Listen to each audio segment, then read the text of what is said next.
አለን ወይም በሰዓቱ የማናጠናቀቀው ለምንድን ነው? ዛሬ ከዘመናዊ ማኔጅመንት ሳይሆን ከገዳማውያን አባቶቻችን የምንማረውን ድንቅ የጊዜ አጠቃቀም ሚስጥር እነግራቸዋለሁ።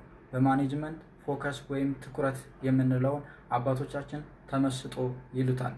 ስራ ከመጀመራችን በፊት ጸጥታን እንምረጥ። ከዛ በጸሎት እንጀምር።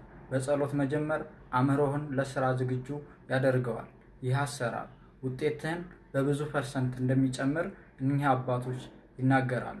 እንዲህ ያሉ መንፈሳዊ ጥበቦችን ለስኬታችሁ እንዴት መጠቀም እንዳለባችሁ ማወቅ ከፈለጋችሁ ይህንን ሊንክ ሼር፣ ፎሎ በማድረግ ቤተሰብ ይሁኑ።